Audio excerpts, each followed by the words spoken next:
इन्नल हम्दुलिल्लाह नहमदुहु व नस्तईनुहु व नस्तगफिरुहु व नुमिनु बिही व नतवक्कलु अलैहि व नऊज़ु बिल्लाहि मिन शुरूरि अनफुसिना व मिन सय्यिआति अमालिना मन यहदिहिल्लाहु फला मुज़िल्ल लहु व मन युज़लिलहु फला हादिय लहु व नशहदु अन ला इलाहा इल्लल्लाहु वहदहु ला शरीका लहु व नशहदु अन्ना मुहम्मदन अब्दुहु व रसूलुहु अम्मा बअद अऊज़ु बिल्लाहि मिनश शैतानिर रजीम बिस्मिल्लाहिर्रहमानिर्रहीम अयुहिब्बु अहदुकुम अन याकुला लहमा अखीहि मैतन फकरिहतुमू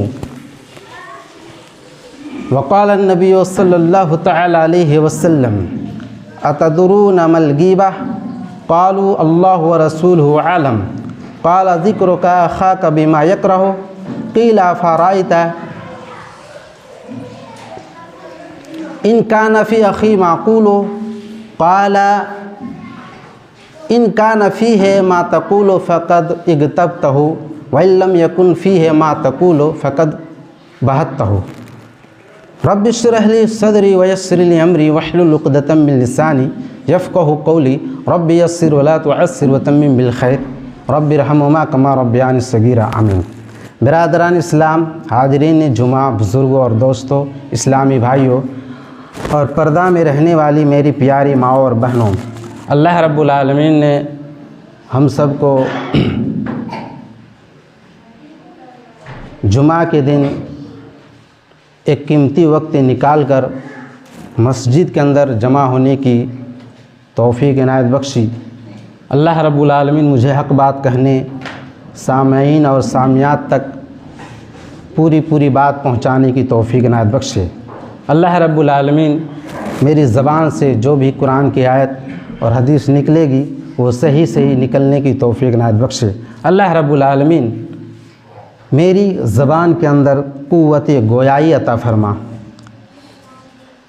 अल्लाह रब्बुल आलमीन इन्नल्लाह अला कुल्लि शैइन क़दीर है। अल्लाह रब्बुल आलमीन ही इन्नहु अलीमुम बिज़ाति सुदूर है।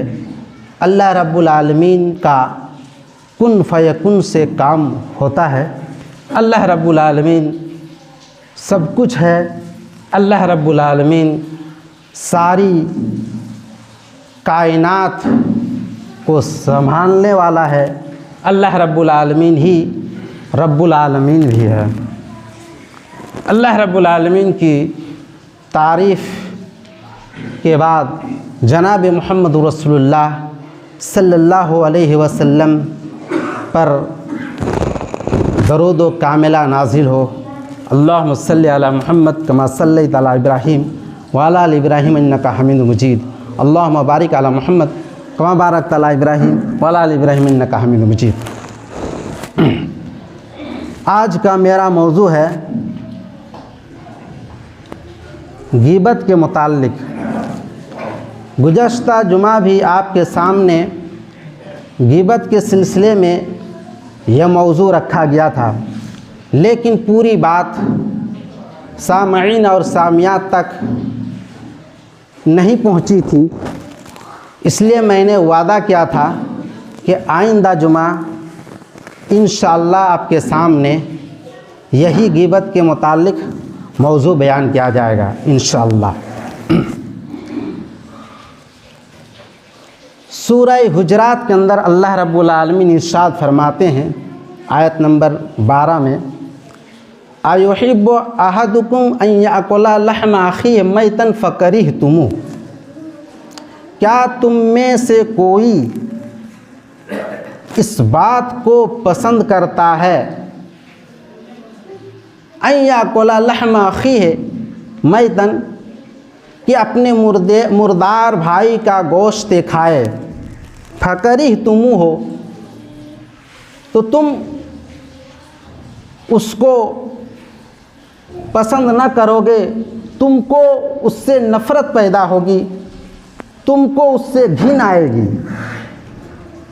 कोई शख्स अपने मुर्दार भाई का गोश्त खाना पसंद नहीं करेगा, यकीनन उसको घिन आएगी, नफ़रत पैदा होगी।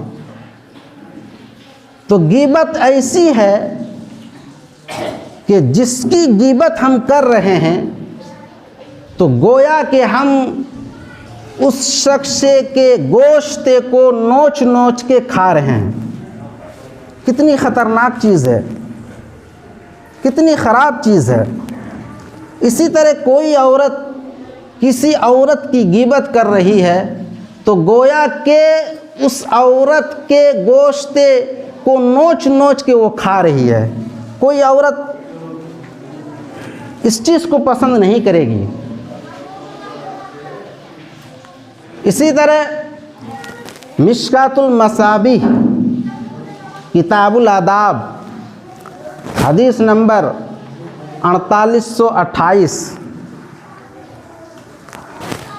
अतदरून मल गीबा, अल्लाह के नबी हज़रत मुहम्मदुर रसूलुल्लाह सल्लल्लाहु अलैहि वसल्लम ने सहाबाए किराम रिज़वानुल्लाह अलैहिम अजमईन से इरशाद फरमाया, सहाबाए किराम रिज़वानुल्लाह अलैहिम अजमईन से पूछा, अतदरून मल गीबा, क्या तुम लोग जानते हो कि गीबत क्या चीज़ है?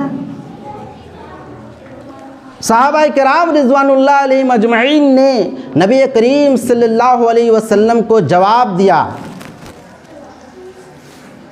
क़ालू अल्लाहु अअलमु, क़ालू अल्लाहु व रसूलुहु अअलमु।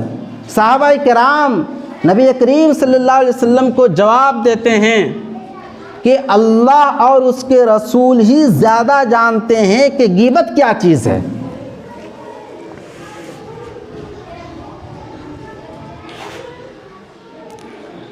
तो अल्लाह के नबी काला अल्लाह के नबी हज़रत मुहम्मद रसूलुल्लाह सल्लल्लाहु अलैहि वसल्लम ने इरशाद फरमाया, ज़िक्र का अखा का बिमा यकरहो, तुम्हारा अपने भाई का उन अल्फाज से याद करना, तुम्हारा अपने भाई को, गौर से सुनिएगा, तुम्हारा अपने भाई को ऐसे लफ्ज़ से, ऐसे अल्फाज से, ऐसी बात से याद करना या ऐसी बात का तज़किरा करना, बिमा यकरहो, जिसे वो शख्स नापसंद करता हो।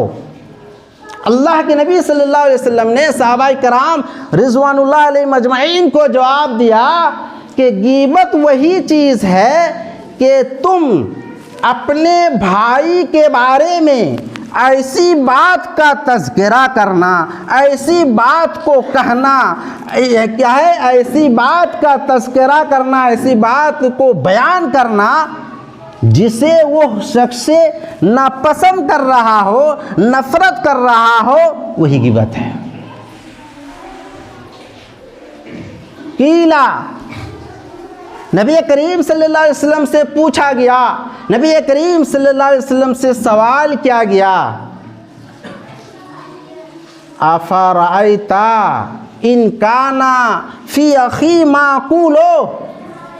सहाबाए किराम ने नबी करीम सल्लल्लाहु अलैहि वसल्लम से पूछा, आप मुझे बताएं, अगर मेरे भाई के अंदर वो चीज़ मौजूद है जो चीज़ मैं कह रहा हूँ। सहाबाए किराम ने नबी करीम सल्लल्लाहु अलैहि वसल्लम से कहा कि आप मुझे बतलाएं, इनकाना फ़ी अख़ी माक़ूलो, जो चीज़, जो बात मैं कह रहा हूँ वो चीज़ अगर मेरे भाई के अंदर मौजूद है तो उसके बारे में आप क्या कहते हैं? तो काला, नबी करीम सल्लल्लाहु अलैहि वसल्लम ने सहाबाए किराम रिज़वानुल्लाह अलैहिम अजमईन को जवाब दिया, इन काना फ़ीहि मा तक़ूलो, अगर उस भाई के अंदर वो चीज़ मौजूद है जो चीज़ तुम कह रहे हो, फ़क़द इग़्तबतहु, तो यकीनन तुमने उस भाई की गीबत की। बात समझ में आ रही है? जो चीज़ जिस भाई के अंदर मौजूद है वो चीज़ अगर हम कह रहे हैं उसकी गैर मौजूदगी में, वही गीबत है। वइल्लम, फिर नबी करीम सल्लल्लाहु अलैहि वसल्लम सहाबाए किराम को जवाब देते हैं, वइल्लम यकुन फ़ीहि मा तक़ूलु फ़क़द बहत्ता, अगर जो चीज़ तुम जिस भाई के बारे में कह रहे हो वो चीज़ अगर उस भाई के अंदर मौजूद नहीं है तो फ़कत बहत्ता, तो तुमने उस पर इल्ज़ाम लगाया। इसी तरह औरत, एक औरत अगर किसी औरत के बारे में ग़ीबत कर रही है, कुछ कह रही है तो ग़ीबत है, और जो चीज़ जिस औरत के बारे में कह रही है और वो चीज़ अगर उसके बारे उस औरत के अंदर मौजूद नहीं है तो गोया के उस औरत ने उस औरत पर इल्ज़ाम लगाया, बहतान लगाया। अगर हिम्मत है तो सामने कह दीजिए, अगर इतनी भी हिम्मत नहीं है तो किसी से चाहे कह दीजिए कि फ़लाँ को कह देना कि यह चीज़ उसके अंदर है। फिर भी गैर मौजूदगी में किसी की ग़ीबत नहीं करनी चाहिए। या तो हंस हंस के उसको समझा दीजिए या कह दीजिए। बहुत ही ख़तरनाक चीज़ है ग़ीबत करना।